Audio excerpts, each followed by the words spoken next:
இப்போ நீங்க கேட்ட இந்த ஒரு ஒளி அப்படின்றது ஒரு கருந்துளை தன்னுடைய மையத்துல ஒரு நட்சத்திரத்தை விழுங்கும் போது ஏற்படுத்தக்கூடிய சத்தம். ஒரு நிமிஷம், விண்வெளியில தான் சத்தம் கேட்காதே, அதை எப்படி விஞ்ஞானியில் இதை ரெக்கார்ட் பண்ணாங்க? அந்த ஒரு கேள்வி கண்டிப்பாக உங்களுக்கு உண்டாகிருக்கும். இந்த வீடியோ நம்ம டீட்டெயிலில் பார்க்கலாம். தென் கண்டிப்பாக கருந்துளை ஒளியை வெளியிடும், அதை நம்ம கொஞ்சம் விரிவாகவே பார்க்கலாம்.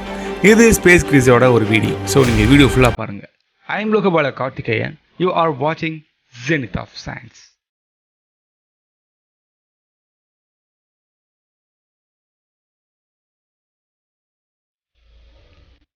நம்ம நினச்சிட்டு இருக்கோம் இந்த பிரபஞ்சம் ரொம்பவே அமைதியாக இருக்குது, நம்மளை சுற்றி எல்லாமே அமைதியாக இருக்குதுன்னு நினச்சிட்டு இருக்கோம். பட் எப்பயுமே சத்தங்கள் நிறைந்த ஒரு இடமாக தான் இருக்குது இந்த விண்வெளி. ஆனால் அந்த விண்வெளியில் ஏற்படக்கூடிய சத்தத்தை நம்ம இப்போ தான் கேட்குறதுக்கான ஒரு தொழில்நுட்பத்தை நம்ம உண்டாக்கியிருக்கோம். ஸோ இப்போ தான் நம்ம கொஞ்சம் கொஞ்சமாக எவாலுவேட் ஆகிட்டு இருக்கோம் அப்படின்னு நம்ம சொல்லலாம். நாசாவோட சந்திர எக்ஸ்ரே ஆய்வகத்தை சேர்ந்த பல விஞ்ஞானிகள் கிட்டத்தட்ட கடந்த 20 ஆண்டுகளுக்கும் பழமையான பல படங்களை எடுத்திருக்காங்க. அது என்ன கேலக்சினா, பெர்சியஸ் அப்படின்ற ஒரு கேலக்சி கிளஸ்டர்.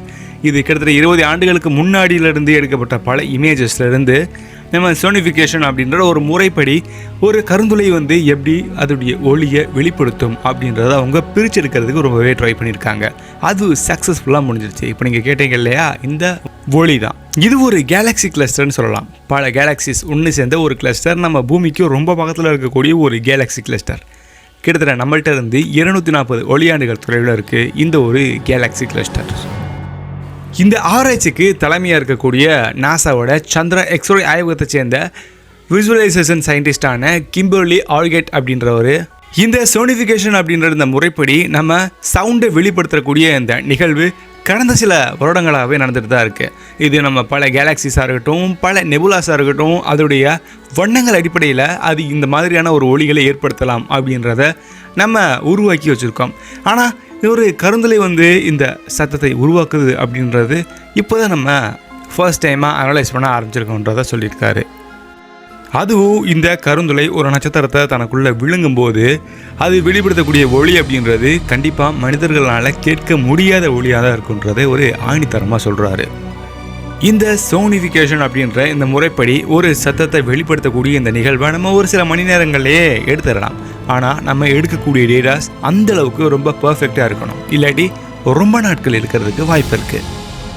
நம்ம எடுக்கக்கூடிய டேட்டாஸ் எல்லாமே கண்டிப்பாக அந்த குறிப்பிட்ட விண்வெளி பொருள் எந்த அளவுக்கு அதோடைய அதிர்வலைகளை வெளிப்படுத்தும்ன்றதை பேஸ் பண்ணி தான் நம்ம எடுத்திருப்போம். அதுவும் இந்த ஆழமான ஒரு கருந்துளை கண்டிப்பாக பல மின்காந்த அலைகளை வெளிப்படுத்தும் அப்படின்றத விஞ்ஞானிகள் சொல்கிறாங்க. இது மின்காந்த ஒளிகள் அதை சுற்றி இருக்கக்கூடிய எல்லா பகுதியிலையுமே சுற்றி பரவுது. அந்த பரவக்கூடிய அந்த அலைகளை பேஸ் பண்ணி நம்ம அதோடைய சத்தம் என்னவாக இருக்கும், இதோடைய சத்தம் இந்த மாதிரியாக அது வெளிப்படலாம் அப்படின்ற ஒரு முடிவுக்கு நம்ம வரலாம். எல்லா கருந்துளைகளும் வெளிப்படுத்தக்கூடிய அந்த ஒளி அப்படின்றது ரொம்பவே கம்மியாக இருக்குன்றதை நம்ம ஆல்ரெடி பார்த்தோம் இல்லையா. அதே மாதிரி இந்த பெர்சியஸ் அப்படின்ற இந்த கேலக்சி கிளஸ்டருமே கண்டிப்பாக ரொம்ப வித்தியாசமான முறையில் அது செயல்படுது. அதாவது சுமார் 57 ஆக்டேவ்களுக்கு கீழே இதோடைய ஒளி அப்படின்றது வெளிப்படுது. இது மனித காதுகளுக்கு கேட்க முடியாத ஒரு ஒளின்னு நம்ம சொல்லலாம். இந்த கருந்துளை மட்டும் இல்லாமல் நம்மளுடைய மில்கிவே கேலக்சியோட ஹாட்டான இந்த சாஜிட்டோரியஸ் ஏ ஸ்டார் அப்படின்ற ஒரு கருந்துளையோட ஒளியவும் விஞ்ஞானியில் அனலைஸ் பண்ணியிருக்காங்க. ஏன்னா ரீசெண்டாக நம்ம அந்த கருந்துளையோட இமேஜ் எடுத்தோம் இல்லையா, அந்த இமேஜ் அப்புறம் நம்மளுடைய சாஜிட்டோரியஸ் ஏ ஸ்டார் பற்றின கருந்துளை. ஸோ இதை வச்சுமே சோனிஃபிகேஷன் அப்படின்ற முறையில் அதோடைய சத்தம் என்னவாக இருக்கும் அப்படின்றதையும் நம்ம பிரித்து எடுத்திருக்கோம். அதோடைய ஒளியை பண்ணி கேளுங்க.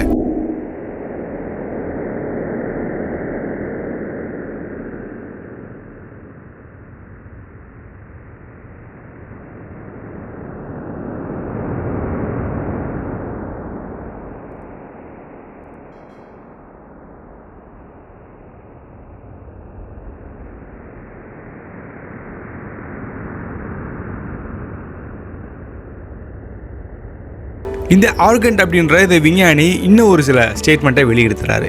அதாவது நம்ம நெபுலா உட்பட பல பொருட்கள் கண்டிப்பாக இந்த வித்தியாசமான ஒளியை வெளிப்படுத்தும்.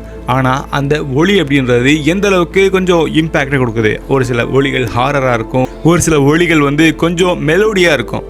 அது அங்கே இருக்கக்கூடிய அதிர்வொலிகளை பொறுத்தது அப்படின்றத ஒரு கன்ஃபார்மாக சொல்கிறாரு. ஆனால் இந்த கருந்துளைகள் வெளிப்படுத்தக்கூடிய ஒளி ஒரு பேய், அதாவது கொஞ்சம் ஹாரரான பிஜிஎம்மாக இருக்குது அப்படின்றத இவங்க சொல்கிறாங்க.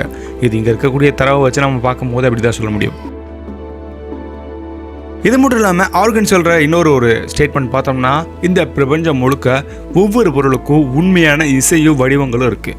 அந்த இசையும் வடிவங்களும் நம்ம உணரக்கூடிய அளவுக்கு இன்னும் நம்ம முன்னேறலை. இன்னும் நம்ம ஃப்யூச்சரில் அதிகமான டெக்னாலஜியை நம்ம ஹேண்டில் பண்ண ஆரம்பித்தோம்னா இந்த விண்வெளியை பற்றி ஓரளவுக்கு நமக்கு ஒரு சரியான புரிதல் இருக்கலாம் அப்படின்றத சொல்கிறாரு. நெபுலா கருந்துளை இதோடைய வரிசையில் ஒரு நட்சத்திர குடும்பத்தையும் பற்றியுமே நம்ம சோனிஃபிகேஷன் அப்படின்ற முறையில் நம்ம வெளிப்படுத்திருக்கோம். 2017ஆம் ஆண்டு இந்த ட்ராபிஸ்ட் 1 அப்படின்ற ஒரு நட்சத்திர குடும்பம், அது நம்மளுடைய சூரிய குடும்பத்துக்கு ஈக்குவலான நட்சத்திரம். தென் நம்ம சூரிய குடும்பத்தில் இருக்கக்கூடிய ஒவ்வொரு பிளானட்ஸும் என்ன மாதிரியான ஒரு அலைன்மெண்ட்டில் இருக்கோ அதே மாதிரி அலைன்மெண்ட் அங்கேயும் இருக்குது. ஸோ அது வந்து சோலார் சிஸ்டம் 2.1 கூட நம்ம சொல்லலாம். அந்தளவுக்கு ரொம்ப சிமிலியராக இருக்குது நம்மளுடைய சொந்த சூரிய குடும்பத்தோட. இந்த நட்சத்திர குடும்பத்துலையுமே ஒளி என்னென்ன மாதிரியான மாற்றங்களை உண்டாக்கும், என்னென்ன மாதிரியான தோணிகளை இசையை வெளிப்படுத்தும் அப்படின்றத விஞ்ஞானிகள் அனலைஸ் பண்ணி அவங்க ஸ்டேட்மெண்ட்டாக வெளியிட்டிருக்காங்க. அதை நீங்கள் இப்போ கேட்கலாம்.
வருங்காலத்தில் இன்னும் அதிகமான சோனிஃபிகேஷன் சவுண்ட் நம்மளாம் வந்து சேரும் அப்படின்றத நம்ம எதிர்பார்க்கலாம்.